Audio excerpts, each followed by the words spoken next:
Welcome to the Squared Circle Pit with your host, Rob Pasbani. Now entering the Squared Circle Pit, he's a comedian, he's a wrestling aficionado, he's a roaster. Earl Skakel is with me. Thank you, sir, for entering the pit. I mean, I always love talking about wrestling and comedy, so thank you for having me. My pleasure. And I actually saw you just saw Kiss on their final tour. I mean, I also went to their farewell tour in 1998, so well, the branding is like the final tour, right? Like it's I mean, I think this one might be for real just because, the reality is, Tommy Thayer is 60 and he's the youngest guy in the band. I mean, Gene still call him Junior. I mean, I wouldn't put it past Gene to have 4 black guys in Kiss, and he'd still get all the money. It was fun. I've seen Kiss enough where I know going in what I'm going to get. It's going to be a little bit of lip syncing. It's pretty much the same set list. I know they alternate Crazy Nights in and out, which is one of my favorite songs. They did not play that last week. So I have a good time. But if you go in there expecting Paul to sing and sound like he did in 1984, Gene to move like he did in 1984, you're going to be disappointed. But Gene's wearing probably 60 pounds of gear, and he's in his 70s. He's an old guy carrying that around. That's a lot. I mean, I'm 55 and in amazing shape. Like, I'm like the Jeff Jarrett of LA comedy. And I struggle getting out of bed sometimes or recovering more now from workouts. So it's a good time. And plus it was at the Hollywood Bowl, which they've never played. And although it was a little bit of a clusterfuck getting in the building, it was not the most organized. And that's not Kiss's fault. It's more of a building thing. Because they had the merch, which you knew everyone wanted, right next to the entrance. And they didn't let the doors open right at 6. There was a delay of some sort. So you had people standing in line for merch who were actually standing in line to get in, and vice versa. So everyone was a mess. Cool. Oh, it looked like, I'm going to use an LA specific reference here, but it looked like the 405 at rush hour because the lines weren't clearly identified. So it was just craziness. But it was a very fun show. And I got to be honest with you, Amber Wild was the opening band, and they are Paul Stanley's son's band, Evan, and they were really good. I mean, usually when you hear the singer's son's opening band, they got the gig for obvious reasons, but they were really good. Were they also glam metal? I would describe them as almost like a glammier Led Zeppelin type vibe. And Evan Stanley is the lead singer. He's got that thing like the singer from The Killers has, at least to me, where you just can't take your eyes off him. And I don't know why. They just have a stage presence. And you could tell he was really psyched to be in this. I mean, I don't know if it's his hometown because, Paul is from New York. But, that was a pleasant surprise. They did about 8 songs. And the one thing I found interesting, just because I have friends who work at the Hollywood Bowl, and no, that's not a brag. They are hardcore union rules. So I knew that concert was going to end right at 11 o'clock because otherwise you'd pay massive, big fines. Like per the minute. Yeah, you literally get, I don't know what it is, but it's something like 10 grand a minute or something crazy. It might even be more than that, yeah. It might be because that, if you're not familiar with where the Hollywood Bowl is, it's literally jammed into the Hollywood Hills. And there's $1 million homes all around it. Then I think there's a pretty hardcore homeowners association that they keep track. And the concert ended at 10:56. It was the night before Guns N' Roses played there, and they're notorious for going over time. So I didn't know anyone who went, but I'd be curious to know how long they played. Well, so it sounds like you're a big rock guy. I know you're a big wrestling guy. What entered your life first? Do you remember? Were you first to rock, like first into music heavily, or just I a mean, wrestling fan as a kid. they kind of got into my life at the very same time. I mean, I would say around 77, people my age will remember, Kiss was like the US Beatles. They were huge. I mean, like you can name easily all four members. Whereas like with U2, even if you're a fan of the band, there's Bono, and then maybe you can name the Edge. And then the other two guys, who are original guys, you'd struggle to name them. But even if you didn't like Kiss, it was Gene, Paul, Ace, and Peter. And then wrestling came into my life probably around 77. And I'll never forget the first wrestling promo I saw. I was upstairs in my parents' bedroom, and there was a program between Moondog Mayne and I think the OG Chavo Guerrero. And I'll just never forget that Moondog Mayne opened up a can of Alpo. And this was not a gimmicked can. It was an actual can of Alpo. And he started eating it. And I was just like, this guy's nuts. And ironically, 77 was, I think, Kiss Alive 2, which was really the first album I gravitated to. So what promotion was that? What wrestling? It was WW. I believe it was WWF. Where in the country did you grow up? Where were you? I grew up in Los Angeles. I'm okay. LA born, an actual native. I have that. Let me explain something to you about me. Do you know the actress Mary Lou Henner? Of course, yes. I mean, she was in a Taxi. Most people would know her from. She has that disease where and some may call it a skill set, where it's a photographic memory. You could go up to her today and meet her and go, September 17th, 1983. She could tell you what she was doing. She could tell you what she was wearing, who she was talking with. I had that same disease, but it's not quite on her level. It's like the next notch below.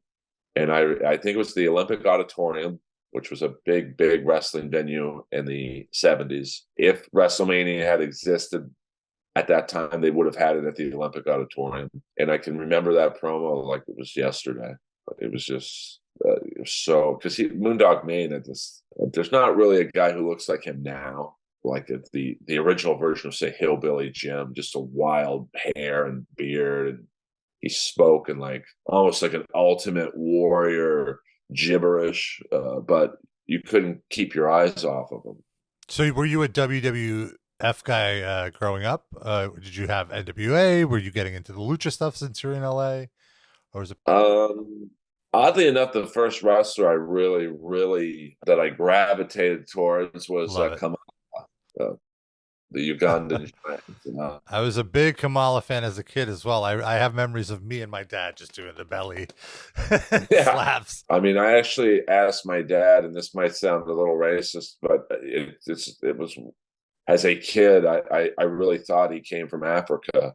And I remember my dad, he's probably not from Africa. He's probably from San Diego. I'm like, oh, you mean they're not where they say they're from? And then I actually met him at the Olympic Auditorium, and I was like 13 years old, and he speaking English to me, and I'm like, "What are you doing speaking English? Like, what are you doing speaking?"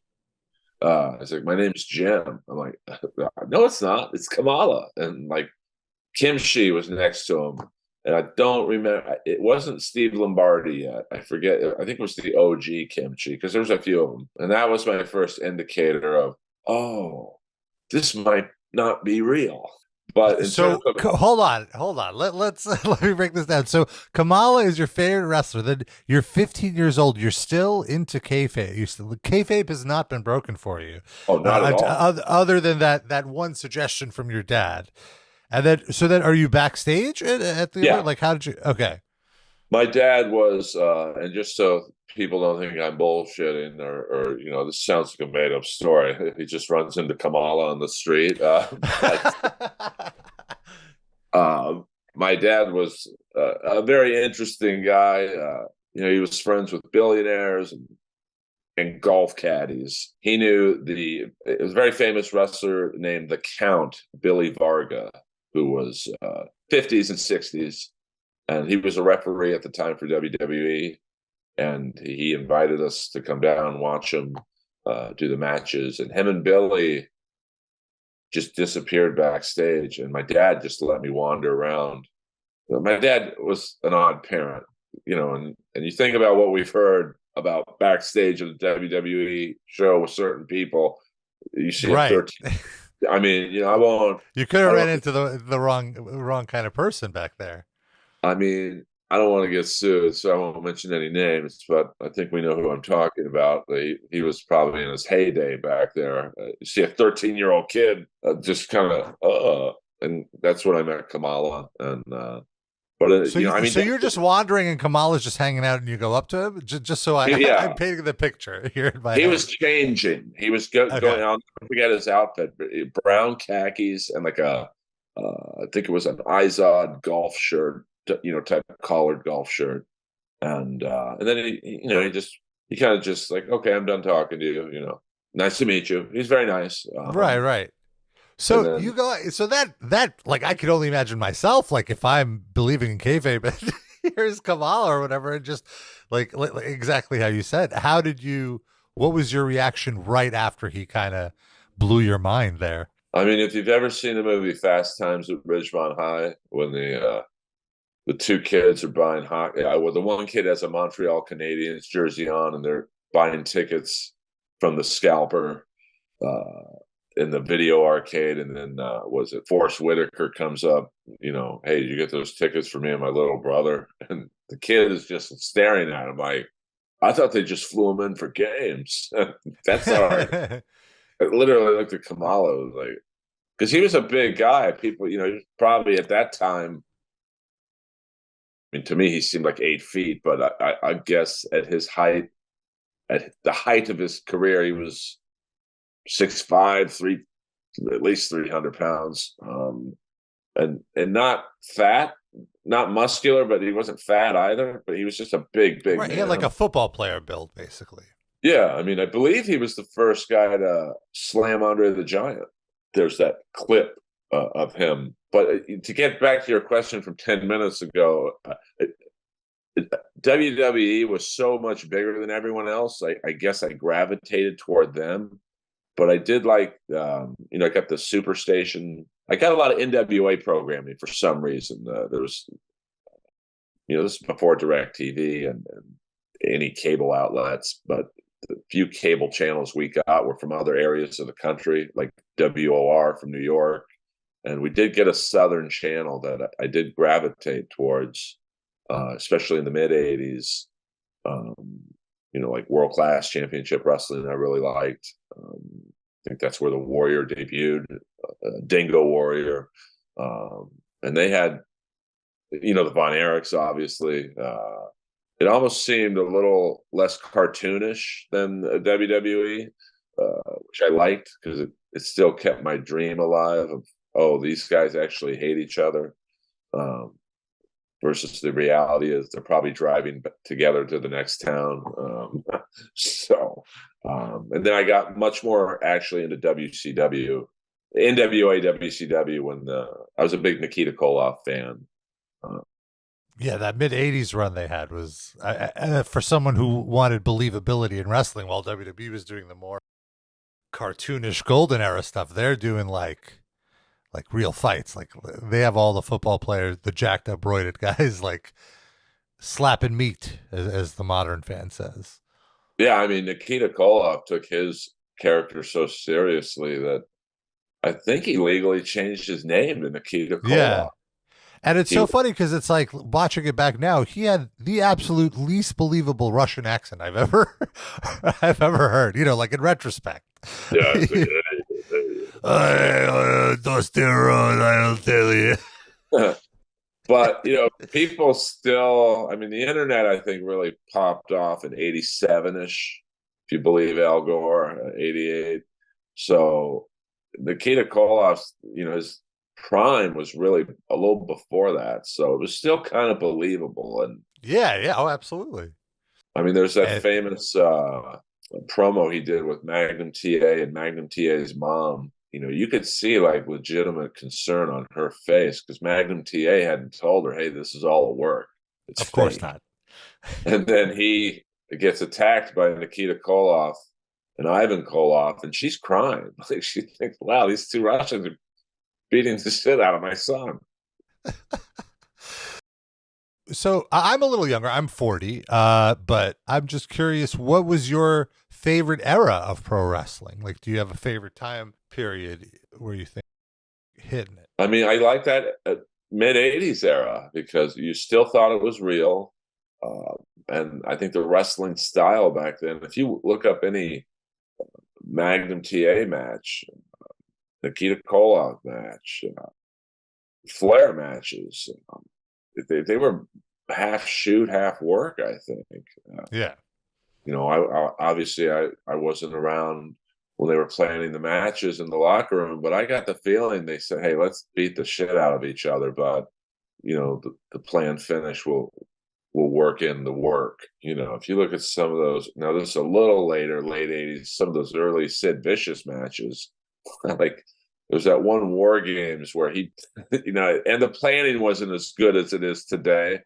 So I think it was a War Games where it was the Horsemen, and you had Sid and Brian Pillman and the Road Warriors and just Rick Rude, a very young Jack Sting. And I think Sid had knocked out Brian Pillman legitimately because the ceiling was so low. When he went to powerbomb him, he hit his head on the ceiling, and then he picked him up again, knowing he was KO'd. Well, no, what it was is that he couldn't do the full flip for the power bomb to like flip him over, so he just dropped him on his neck, and then he knocked him out. Yeah, that was ridiculous. So there was an era, and that was, I think, the late '80s, early '90s. Still, an era of they did enough real moves where it was, you still thought, is this real? Or so now it's just too cartoonish, and like I'm a big AEW guy, and although I love it, it's like I'm watching choreography, not wrestling, unless it's like, say, Omega and Osprey, because they seem to have, I don't know if they're friends in real life, but they have just amazing respect each other. Yeah. Yeah, I mean, so what's your shit right now? Like what really excites you? I mean, I've struggled to watch WWE, so I watch that the least. They have some great athletes there, LA Knight. Yeah. I keep it to SmackDown and the pay-per-views for WWE personally. Yeah, I mean, Eddie asked me if I'm watching last week's pay-per-view. I had zero interest, like just none. Because I think for me, and I even wondered myself, why do I like AEW so much more? And it's just there's so many fresh matchups for me. Like even with Ed, I can't call him Adam Copeland, Edge coming in. There's like 5 or 6 matches potentially for him, Omega, Osprey, Wardlow, MJF, Malachi Black. Yeah, I mean, endless. Yeah. Hook, Danhausen. Well, that would be funny. Yeah, but also I think with the AEW, the work rate is harder. Like WWE, they pace themselves at such a slow pace because it's more about the story. That like when it gets to the matches, I'm like, oh, I don't really care. Whereas I feel like with AEW, it's almost the opposite. Like their storylines aren't as engaging for me, but when the action starts, that's when I pay attention. Yeah, I mean, that's why I don't think a lot of AEW guys, and there haven't been a ton that have made the move over to WWE. I don't think they would do well. Like they're not going to have Kenny Omega do a 25-minute match on Monday Night Raw. Right. And I think Ospreay is going to sign with the AEW, but I'm sure WWE is going to offer him something that they're not going to have him do a half-hour match with Seth Rollins. It's just not enough TV time. So and there's just so many like Jade Cargill. I am sad she left because she's a star. Like, and I could see her at WrestleMania against, say, Charlotte, just too jacked with. I think she made sense. Like when she was in AEW, I almost felt like she wasn't. It's not a good fit for her. Like in the sense of WWE. Like I was blown away that they turned her down initially. Like she initially went to WWE, I heard, and they were not interested. And then she went to AEW, of course, and they, for their credit, made her the star that she was, that WWE got interested again. But she always just seemed like more of a WWE style wrestler. Yeah, I mean, she's got it. And you hear that in music, and sports, I guess. But in sports, I guess your actual ability is what it is. Like there's this kid in the Chicago Blackhawks named Connor Bedard. He's like the new guy, and he just tell he's got it. He's so good at 18. And Jade, she's just got the look. She's attractive, which I think was what held China back. China was not the most attractive. Like, she's a little on the Traditionally, masculine yeah. side. So she's got that added like sexiness or whatever you want to call it. I would think maybe a guy like Wardlow would do well in WWE, but they passed on him too. Yeah. So I think AEW, I think Ziggler will do well in AEW if he ever goes there. Because I could see them taking him. Well, I think, I don't know if you want to get into this yet, but it kind of piggybacks on your storyline. I do agree with you that I think the AEW, I don't know if they have a writing staff, but whoever Tony They do. Because it's Jimmy Jacobs, it's QT Marshall, and Sanjay Dutt. I believe that's like his inner circle. That's Tony's inner circle of writers now. I would love to apply to be a writer there, because I think they need, like, those guys don't know what wrestling fans want. They're too close to the business. So I think they do need, like, I consider myself a smart fan. Like, I'm not saying put the title on Sting, even though he's my favorite. That's not probably doable to have your champion be a 64-year-old man. But like the Devil storyline right now in AEW, that's drawing me in because nobody knows who it is, and the way they've done it, they've kind of hid their body types, so you can't say, oh well, that's a jacked dude, it's got to be Mustafa Ali. It makes sense.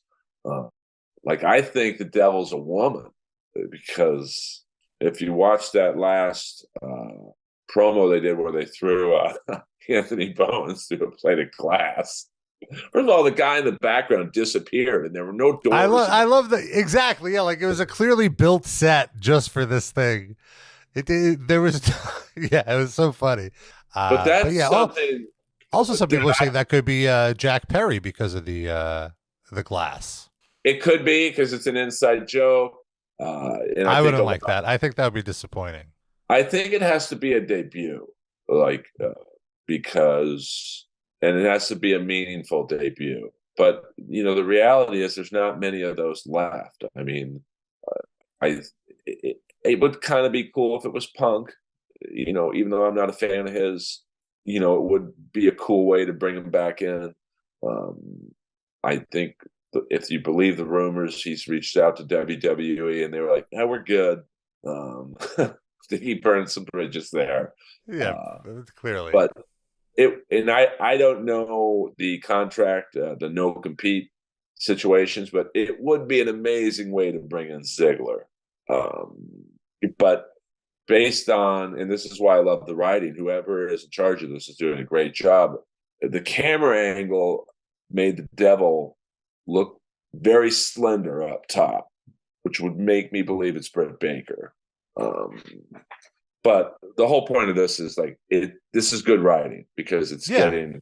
It's absolutely the most intriguing storyline they're doing. But much better than just like Roderick Strong rolling around screaming Adam or this Golden Jets Young Bucks thing is a little weird for me. Like, I'm looking forward to the match, but the story is a little, I don't know, like the Don Callis thing. I feel like Kenny Omega and Ibushi especially are above it. Like, why is Ibushi in a team with the Big Show? And that was sad when Big Show walked out on the ramp. Yes. And I'm a Big Show fan. I love his contribution to wrestling, but like, let's be realistic here. Like you said, he could barely move, I remember. Yeah, that's not making fun of him at all. I respect anyone from his era and really before that era. But the reality is the stress on his body. He looked to be probably still 350 or so pounds now, and just the stress on his joints, the legs especially. Like, I don't want to see him. Yeah, that's why the miracle of Sting still working relatively competently is amazing to me. But I understand you want the nostalgia angle of bringing someone back. And a shout out to Kyle Fletcher. I don't know what the planned spot for that match was in terms of that spot, but I think I would guess that the Big Show was supposed to come down maybe a little farther. Yeah. And Fletcher realizing, oh, he's struggling, I'm going to go to him. So, and he really sold the shot too. He's getting So paid to do. I do think the AEW writing, they've taken their time with this devil angle, and so it's drawn you in. You're completely right about the Ibushi and Golden Lovers angle. It just seems rushed, like Yeah. 2 weeks. And I've noticed they don't bring in Ibushi on a US like a Dynamite. I don't know if he has trouble with visas or whatnot, and he only has limited US appearances, but and this is my problem I would always speak with about Eddie was if I do have a complaint with AEW, it's that they don't really build up the New Japan guys that much. They just kind of debut them. And They expect you to do your own research. Yeah, 100%. Yeah. Which WWE would have like these tight video packages, right. they would do the full court press, so to speak, to get you to familiar with the person and why you should think they're a big deal. I agree. Right. In general, I think AEW, their pacing is much more rushed. Yeah, it does seem like sometimes they're just like, fuck it. Let's just put Omega and Jericho. Let's put them against the Bucks in 2 weeks. And there's not a lot of storyline, although I know Omega and the Bucks have wrestled against each other, I think in New Japan. But, a lot of casual fans don't know that. Right? Exactly. It's different lore. Totally. Yeah. New Japan's its own island. So only marks would really know. Oh, yeah, they fought the Bucks at Wrestle Kingdom, 12.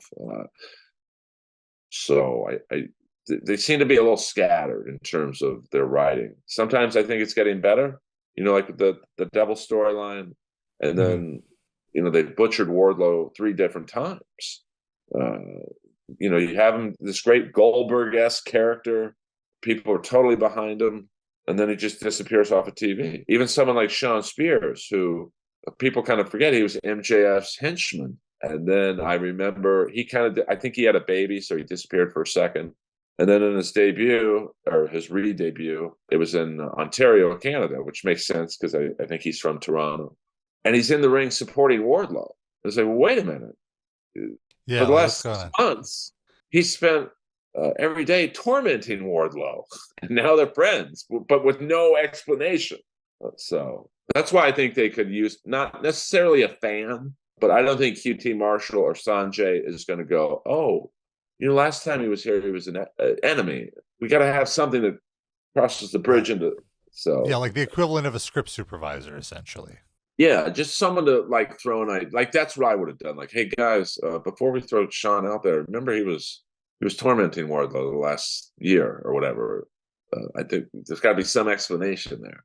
So I think they could use another wall to bounce ideas off of.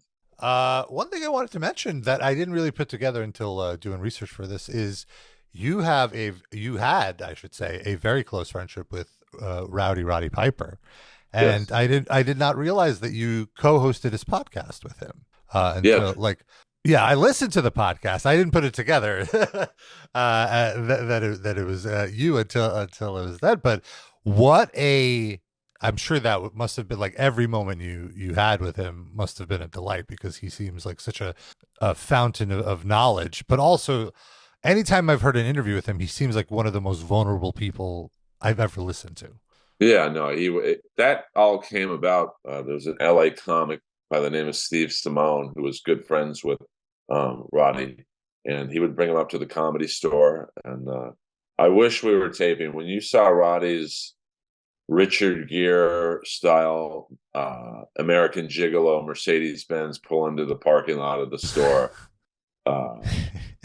you'd have to see the movie. It's like an older Mercedes, it was like watching Superman pull up. So any older comic, was like, you were speechless. And he would get out and he'd either go in the main room by himself and play the piano, or he would go on. Steve would bring him up on stage, and he would tap out after a couple minutes of jokes because he didn't really have any, and then he would rely on us in the back just to yell out dumb questions. And of course, I was the only one with the balls enough to get the party started. So I would just yell out, hey, I'd make up some phony name from a newspaper. Hey, Johnny Johnson from the Stanford Times. Was Abdullah the Butcher really from the Sudan? And he would go into like a half-hour Abdullah the Butcher story. I think the one I remember the most is I asked that question, and he talks about some tag match. I think it was the Road Warriors against him and Abdullah. And so it's just Roddy and the Road Warriors in the ring, and there's no Abdullah to be found. And they all were kind of whispering to each other, like, where's Abby? Where's Abby? And Roddy's like, let's take it to the parking lot. I think he's still in the truck. So it became a street fight, and then they go into the parking lot. They open up the door to the van they had all traveled in, and Abdullah the Butcher's finishing up a box of Krispy Kremes. So he would tell stories like that. You just have to guide him a little bit. And then I think Roddy's manager reached out to me and said, hey, you're a wrestling fan. Roddy likes you. Do you want to co-host this podcast with him? I'm like, yeah. Why, sure. Where do I got to go? And Roddy called me, and he said, be at the studios tomorrow at 9. And the studios were in Beverly Hills. Podcast One. If I don't know if that's still around. And I thought he meant 9 p.m. I just assumed he meant 9 p.m. So about 9:30 in the morning, I get a call from his manager. Where the fuck are you? I'm like, I thought it was tonight. He's like, no, it's right now, you blankety blank. So I hurry down there, and the guy, his manager, was like, Roddy gets a little lost sometimes, so if you could just guide him back, make him laugh because he thinks you're funny, it'll be a good pairing. And so I think I did like the last 4 months until he died. It was a blast. It was just like I said, it was like getting to work with Superman. He was just awesome guy. He was actually supposed to come to my house the day he passed, because the working plan, I've heard a few rumors. I think Chael Sonnen said he was going to work with him and whatnot, but I can tell you the real plan was he was going to start doing my podcast until he figured out another home for his or ours. And, unfortunately we never got to, see that plan out because he died that day.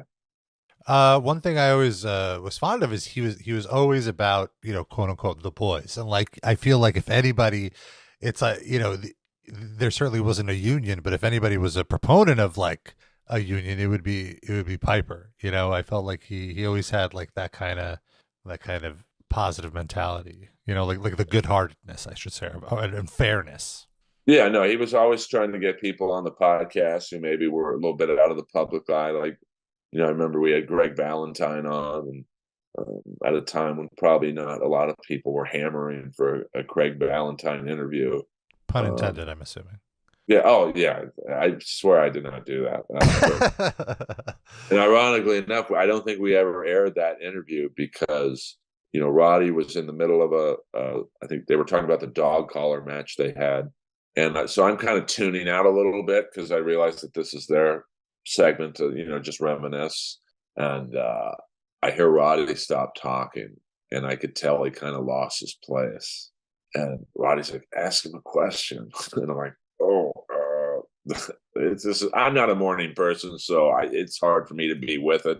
And I'm like, hey, Craig, what do you think about that Billy and Chuck wedding angle? And let's just say he might have used some language that probably today would have gotten all three of us canceled, so we couldn't air the interview.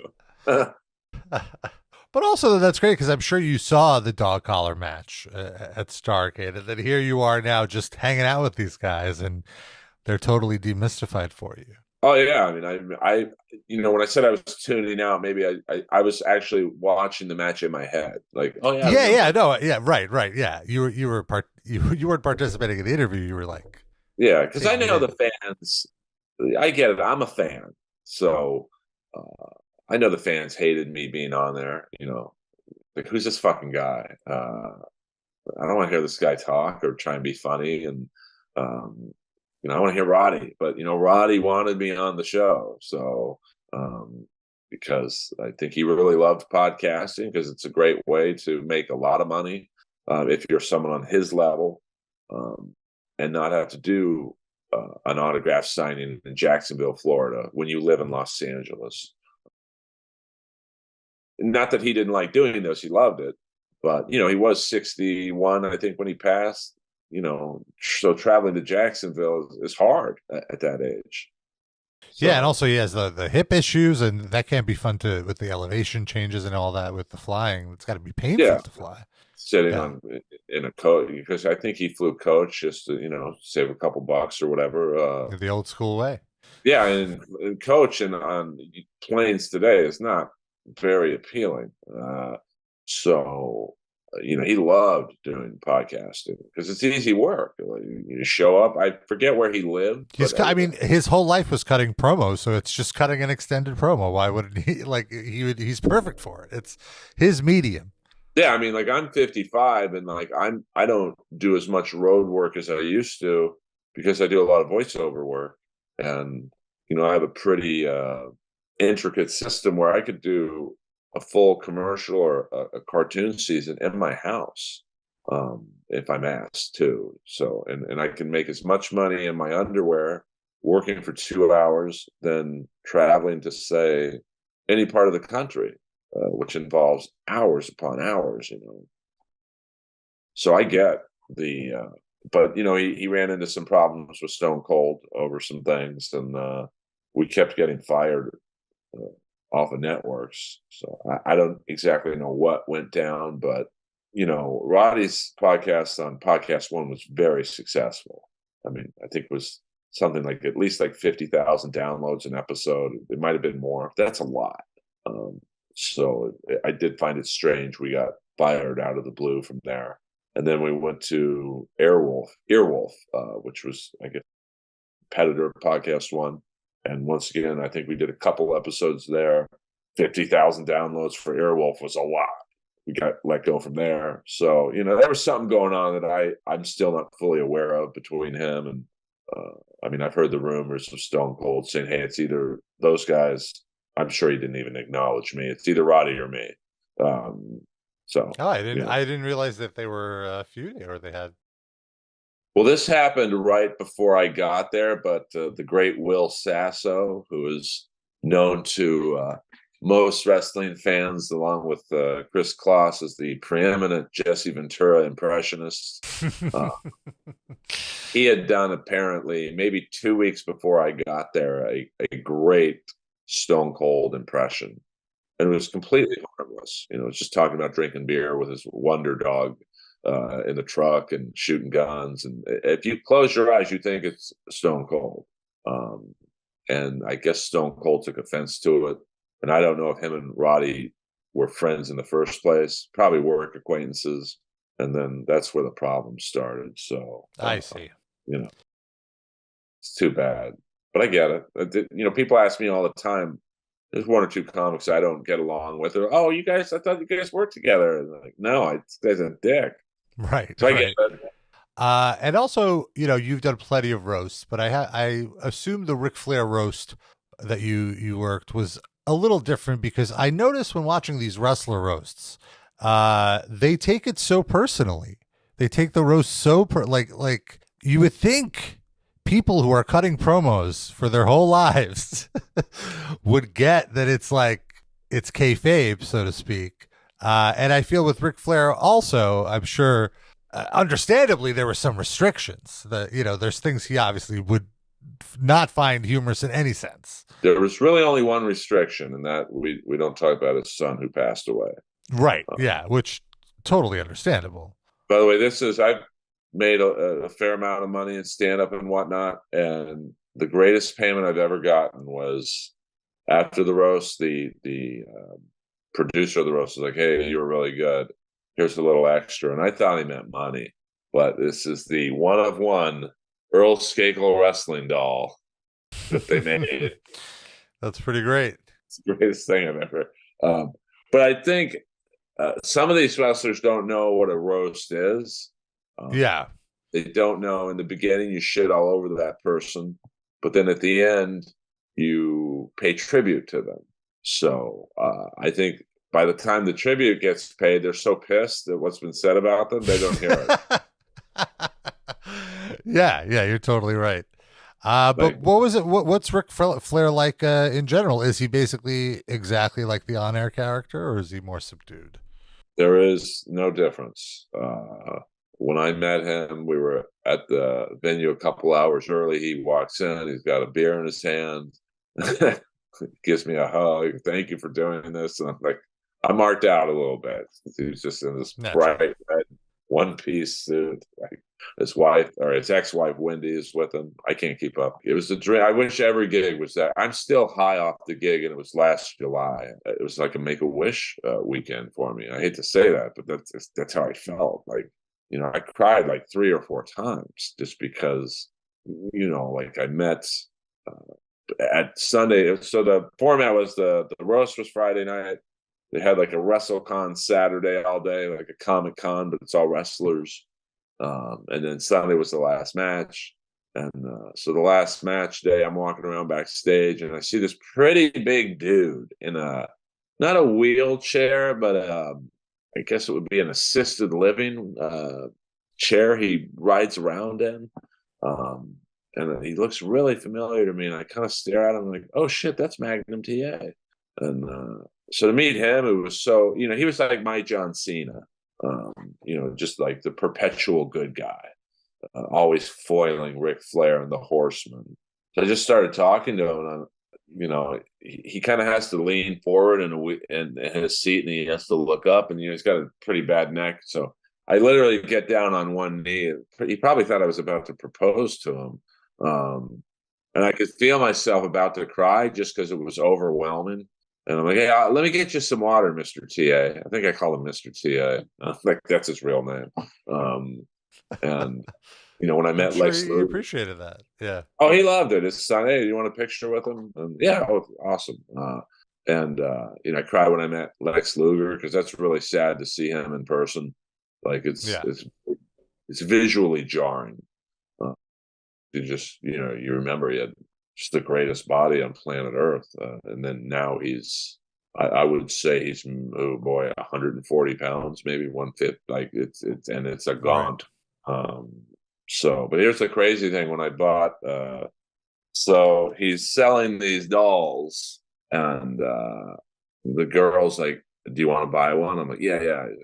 Well, whatever you do, don't call it a doll. I'm like, what do you mean? He's like, say, Mr. Luger, can I have you autograph my action figure? And I guess they don't like these things being called dolls. And so I take a picture with him, and he's like, do you want me to sign it? And like, he's such bad physical condition. I'm like, no, it's okay, man. I'm just happy to meet you. And he insisted on signing it. Now, I'm going to try and do this. Like, you have to, it's a fairly complex thing to sign because you have to take it out of this box. You have to lift up this. And I'm like, oh, I don't want to make him do that. Like, and he grabs the pen, like most people grab a pen like that. He grabs it like this. And I thought, this is going to be a fucked up autograph.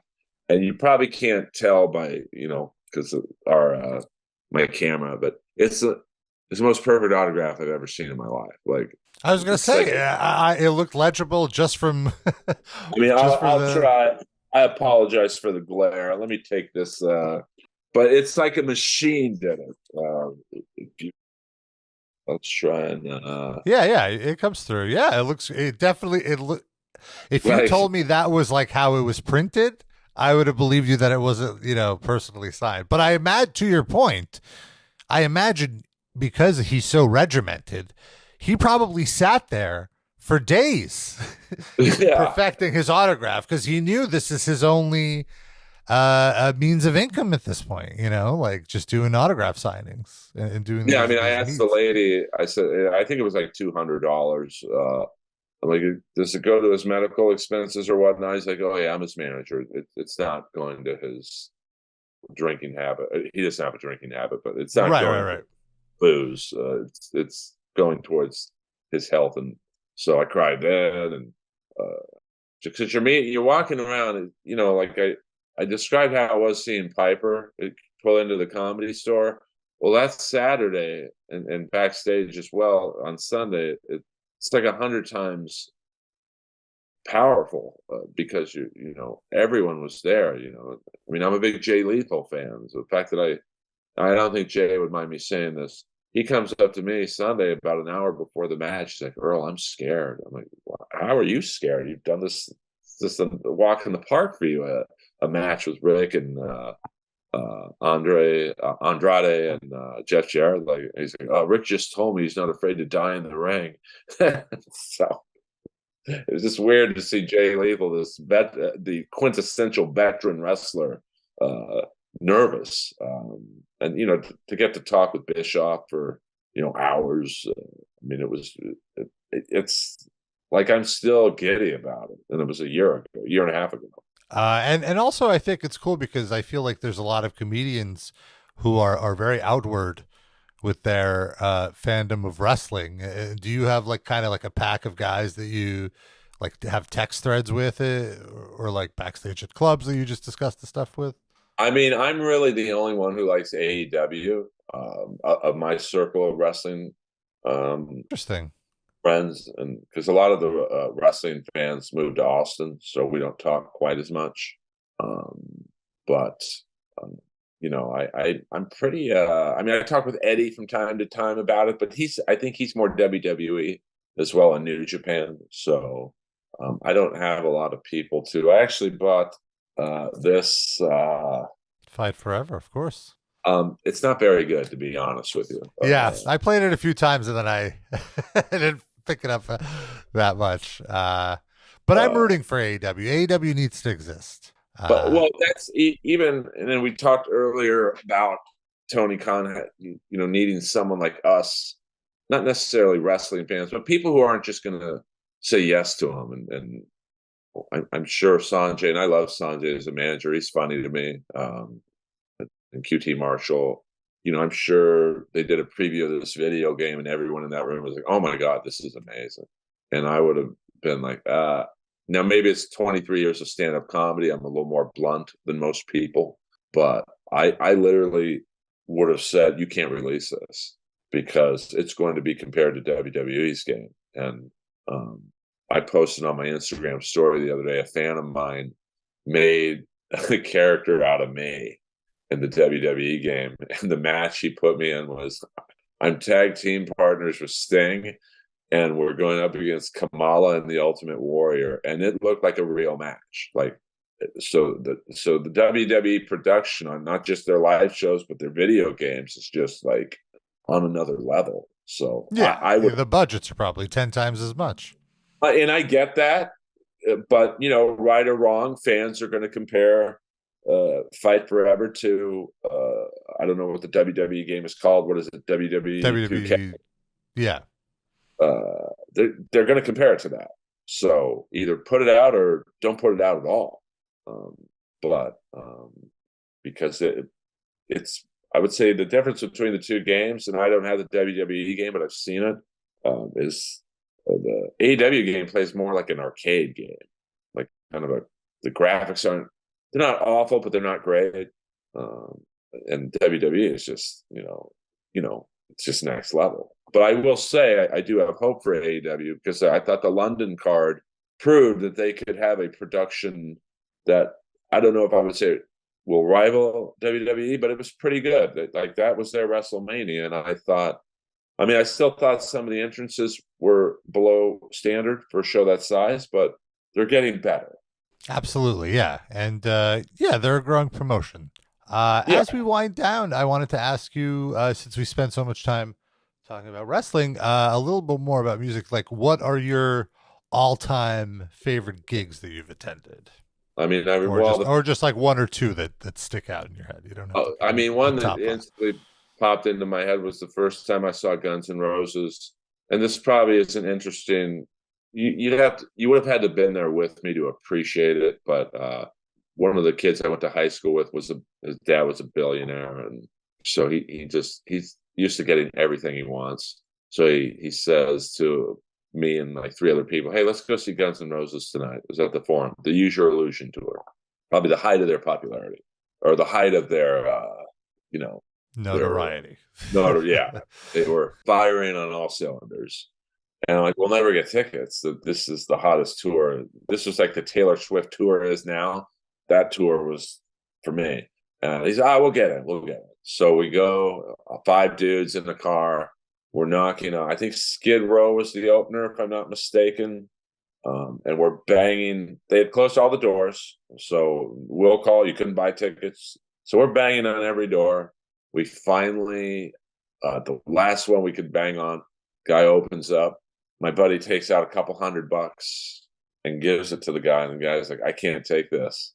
And my friend was like incredulous. So why not? I'm a cop. Now beat it. So we all 5 kind of slink away with our heads down. And then a bunch of kids had tried to storm the door.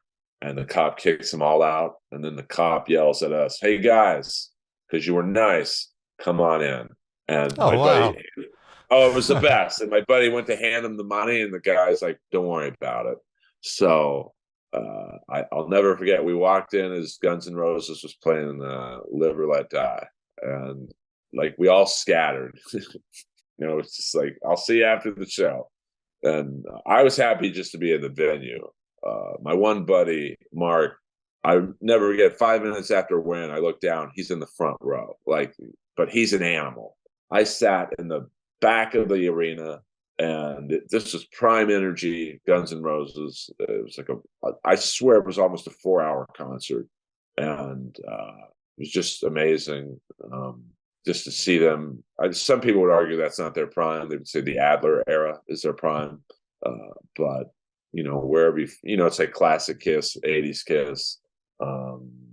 And then other shows that still stand out in my head. The first show I ever went to was Springsteen at the Coliseum. Now, once again, a prime 1984 Springsteen, and prime E Street Band as well. Now I think half the band is dead. But 100,000 people, no opening act. I don't think I've ever been in a venue that crowded to see one person. A great show. And then my first metal show, now some people would say this is not a metal show, but it was Long Beach Arena, 1991, the Hot in the Shade tour, Kiss, Winger, and Slaughter. And what sticks out the most, well, one, the entrance. If you've seen the entrance they did for that tour, you've got the Sphinx head, and then, the lights go out, so there's a good buzz building in the arena. And then the mouth opens, and all 4 band members are standing with this, and the lasers are behind them. So it's like an amazing visual. But the thing I remember the most was I was sitting by the soundboard, and it was a very attractive crowd. And I think that was mainly for Winger. Like the women in that crowd were next level. LA 10s, and they're all staring at me. And I didn't do very well with women at that time. And I'm like, what is it about me tonight? What am I wearing? And did I different cologne? My hair is like, and my back hurt because I played hockey the day before. So I start to turn around, and the Nelson twins were behind me. So no, I think it was you. Those were pretty good looking guys, to be honest with you. So. And then, I used to date the manager for Motorhead, so a lot of fond memories of Motorhead shows through the years. Nice. I've been to some ringing, I'm sure, too, from the Motorhead show. A lot of ear ringing. To show you how loud they play, I remember once at the House of Blues, Slash joined them for Born to Raise Hell. And I think he was supposed to play like 2 or 3 songs because he loved Lemmy. And he got off after Born to Raise Hell, and he just looks at me and the sound guy, Hobbsy, I'll never forget. He's like a legendary sound guy. He's like, "It's too fucking loud up there. I can't do it." That's Slash. This is too loud. So, wow. Can I tell one Lemmy story? You could tell as many Lemmy stories as you want. Absolutely. So I lived right next door to Lemmy, maybe a block over, and Motorhead's management would always have me go check on them, because sometimes he would check out when he was in town. But Motorhead made their money primarily on touring. They never really, outside of Ace of Spades, had like another. They had some good songs, but Ace of Spades was like their rock and roll all night. They made their money on touring and merchandising. I mean, everyone wants a Motorhead shirt. It's like the NWO. Even non-wrestling fans want that NWO shirt. Absolutely, yeah. So they're on tour in Europe somewhere, and Shelly, my girlfriend at the time, was like, "Hey, can you go get Lemmy's mail?" Yeah, no problem. Where's the key? Because I already had keys to his apartment. The mailbox key is on the top dresser drawer in the living room. And I know there was that documentary with Lemmy and Dave Grohl where they show Dave Grohl going to Lemmy's house or Lemmy's apartment, and it looks kind of messy. That documentary did not do that place justice, because Lemmy had a full-on jungle in his living room, plants. So I'd have to water the plants, and it was a jungle. It was like the set of Predator in Lemmy's living room. And his kitchen, if they had a health rating for that kitchen, it would be -7 Z's. I mean, there were like hash browns in the sink from the Civil War era. But it was, oddly enough, Lemmy knew where everything was. If you said, "Lemmy, where's that Doro Pesh demo you did?" "Oh, it's over there." Like it's like Rain Man in that apartment. So I go over there, I open up the top dresser drawer, and like what seemed like hundreds of Polaroids fall out. And I think you know where this is going. And all of the Polaroids had gone face down, so I didn't know what they were. I had no plan of looking at them, but one was standing opposite side up, and it's a picture of Lemmy getting blown by a African-American lady friend. And so I had like stage paralysis. I've only had this one other time. I've only had this one other time in my life, and that was the night of my showcase to get past at the Comedy Store. I had a panic attack, and I could not move. I was naked on my bathroom floor, and I literally was frozen in fear. That's how I felt when I saw this picture. I couldn't stop looking at it because I couldn't move. And I started analyzing the picture, and I noticed that it looks, oddly enough, exactly like the spot I'm standing in. So I look down, I look at the picture, and I'm like, oh my God, I'm standing in the exact same spot. And then I'm getting slow movement in my neck to look around. Camera there, camera there, camera there. I was standing in the exact same spot that Lemmy would get his genitals manipulated. And it's just like, and then Lemmy, when he passed away, I was the usher at his funeral.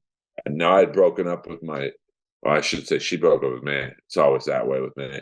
So we hadn't spoken for a couple of years, and Lemmy passed away. And I think Wendy Dio, who was helping coordinate the funeral, was like, "Hey, you used to date that guy. He's a big metalhead, right? Well, there's going to be a lot of older rockers there, and I can't risk them loitering around not knowing where to go. Are you friendly with your ex? Can he be the usher?" And so she calls me up, and I agree to be the usher. And, I'm sitting like Rob Halford there. I'm sitting Lars Ulrich over there. I'm sitting Triple H, the wrestler, over there. Of course, Gene Simmons was, I'll never, this is that memory thing I have.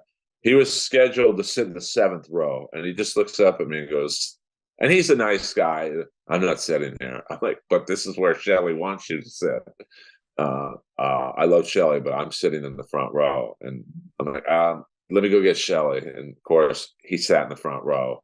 And the only problem at the funeral, and I know he passed away, but was Bob Kulick, who played on a lot of the Kiss albums when Ace was too inebriated. He was sitting in Slash's seat. He was sitting with Eric Singer. And so Slash walks in, and he's with this gigantic bodyguard, who, lucky enough, I knew from the gym. And Bob wouldn't get out of the seat. And I'm like, "Hey, Bob." Now, I'm a pussy in real life. I have this stage persona with the leather pants that I'm like some maniac. I'm actually very quiet and, humble or whatever. I'm like, "Hey, Bob, Slash is here, and your seat's over there." And Bob's like, "I knew fucking Lemmy more than anyone here. I'm not moving." And Slash is just kind of Slash is being very nice, but I could tell he's like, "Hey, dude, I want to sit down." And the bodyguard's kind of giving me a look like, "Earl, let's move this process along." So I knew there's only one thing to do, is to go in the back and tell Shelly, my ex, because she is a woman in a male-dominated business, so she has a tough exterior when she has to. And I'm like, "Shelly, Bob won't move." Slash is standing there with his hands up his ass.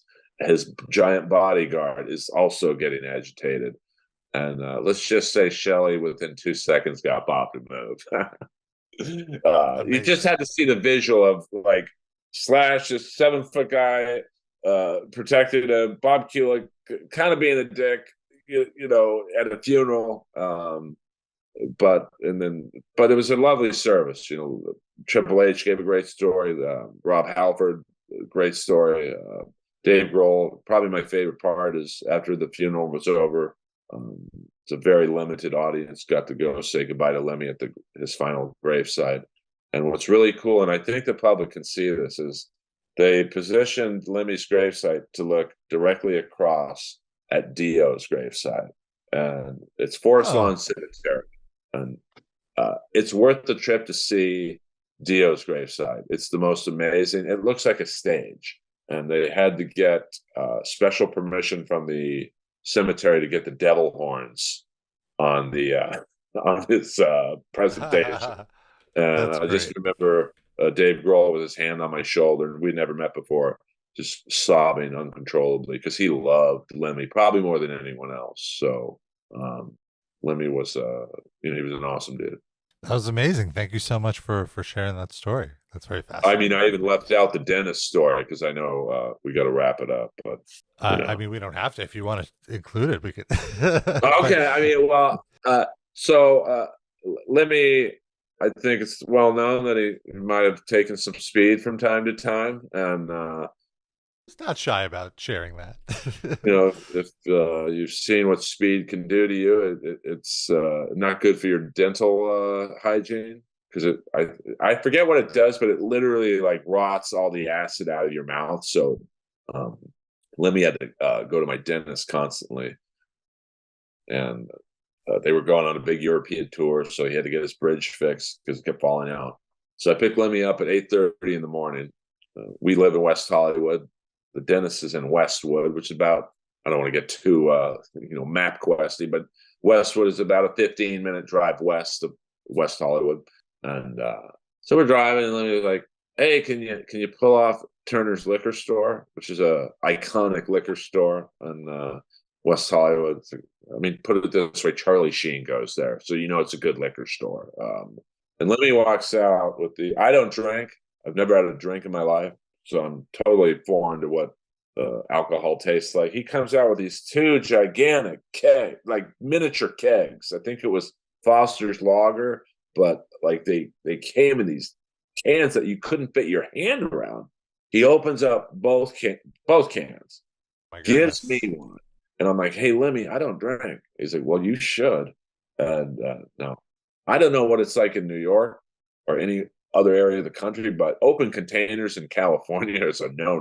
Like, yeah, here as well. It's not a fun ticket. I think it's like thousands of dollars. It's kind of like the permits at the Hollywood Bowl. It's like, it's not a $200 ticket.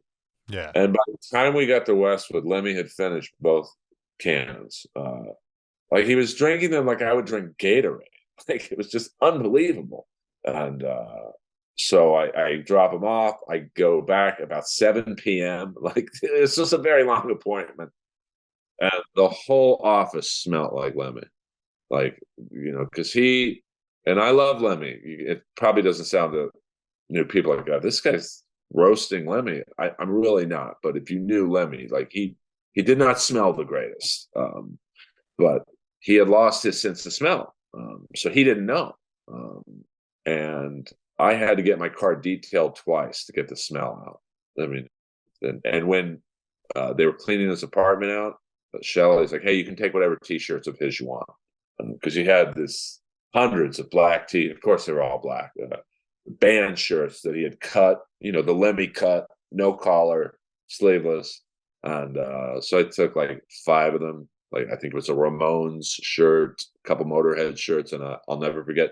I don't know if it's a band or Cycle Sluts from Hell. I think it was a female band. I love Lemmy, you know that. I had to get these shirts dry cleaned 3 times. Dry cleaning T-shirts because the smell was ungodly. So God rest Lemmy's soul. He was always very good to me. Awesome. Well, Earl, thank you so much for sharing all these stories. This was an incredible journey throughout so many different eras of rock and wrestling. So this was great. I mean, I thank you for, leaving out stories, but like, it's when you live in LA, I'm lucky enough to see celebrities everywhere I go. Like I see them at the liquor store. I see them at the dry cleaners. I see them at the gym. So it's a great city to live in, to have stories to tell on podcasts, because no matter where you go in LA, you will run into a celebrity. Now, they might not be A-list. You'll run into, I can't tell you how many times I ran into Ron Jeremy at the gas station on Sunset at 3 a.m. Like, I would just, the few times I was in LA, he would always be taking the pipe hits at the Rainbow in the court, in the front yard. Yeah, that's my image of Ron Jeremy.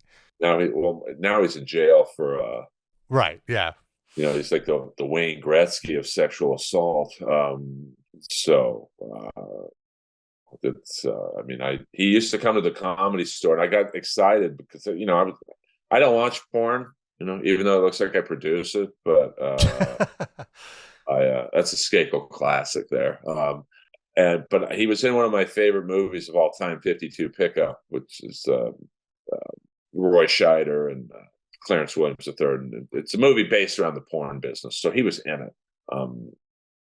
I would always get excited when I'd be on stage, and if you've ever been, have you ever been to the Comedy Store? Yes, of course. Yes. So if you're in the original room, which is the smaller of the 3 rooms, if you're on stage, everyone has to walk in through the center walkway. So it's for the comic, you get a great silhouette of whoever is coming into the room. And he's got a silhouette, short and fat. And so I would know he was in the room every time, and I would do all these porn jokes and whatnot. And I'd be all excited to run back there to see if he thought I was funny. But unfortunately, Ron has narcolepsy. So he would just go in the back room and sleep. Well, there you go. You have it. Well, Earl, you can watch Earl on Max on the Adult Swim show The Jellies. Yes. The Inappropriate Earl podcast. Any other plugs you want to get in here? I'm really trying to stream more on YouTube.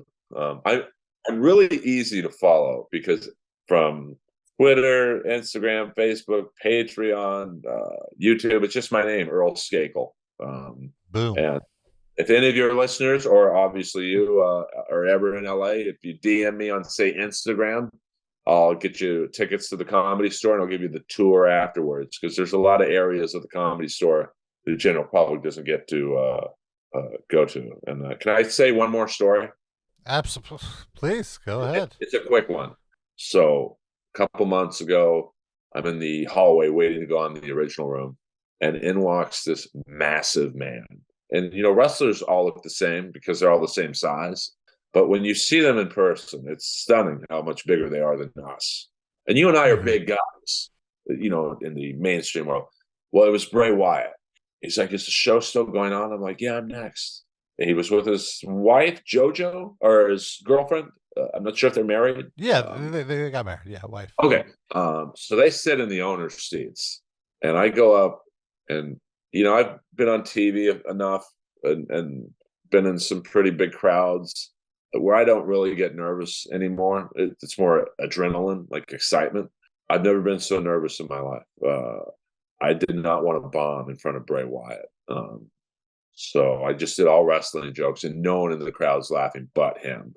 Like I was like, hey, anyone ever remember that wrestler IRS? They dressed him, that was his dad. No one put that together other than me and him. I don't even think JoJo knew. I always thought it was weird, but because I thought, I thought wrestling was real, and I thought they just wanted a real IRS agent around to make sure the wrestlers don't blow their money. And he's belly laughing in the back. And we gave him the VIP tour, and he was like a little kid. Like, we took him into the owner's office, which has been untouched since the 70s. And like, I've been doing comedy 23 years. I'd never been in there, but because it was Bray Wyatt, the manager's like, "Hey, Bray, let's take you up to Mitzi's office," which is beyond sacred ground. And he was like a little kid. Like, it was so weird to see a guy who's wrestled in front of 100,000 people. Like, he was like me if I was, I don't know, like getting to go backstage and see Vince's office or something. And I was like building up the energy and we took him on the roof, which no one gets to go up because I think the Comedy Store is afraid people will jump off of it. But talking wrestling with Bray Wyatt at 3 a.m. on the roof of the Comedy Store was just so mind blowing to me. And we go downstairs, and I was almost too scared to ask him for a picture, but he was so nice. And he's like, yeah, let's take it over there because the lighting's better. And he was just like, so when he passed away, I think maybe a month or two after that, it really hit me hard. I don't mean to end on a bad note, but like, No, it's all right. Yeah. Well, Earl, thank you so much for the time. And if you ever need to vent about AEW, I'm here for you. I am also a regular viewer. Well, I'm sure, I don't know about you, but when I watch like Full Gear, I think I'm going to Full Gear next Saturday. I almost go into it going, what are they going to fuck up? Like, if the devil is Jack Perry, I'm going to, I'm like, oh man, you guys blew an opportunity with that. Yeah. And I didn't really like how they brought in Edge. I thought it could have been done a little better because, that's what, there's no more surprises in wrestling. Like, there's very few guys who are girls. By the way, I'm very sad Bunny is no longer in AEW. I have the biggest man crush on her. I mean, she was made in the Earl manufacturing plant. I think that is. But she's also married to the Blade, I think. So never mind. So there's another roadblock there. Yeah, a guy who could kill me. But I just hope with the devil angle, they spent a lot of time on this. And I think Jack Perry would be a disappointment. And I like him. So agreed. Well, I might have to come back on. Yeah, we'll have to talk about it. All right. Well, thank you, Earl, for entering the pit.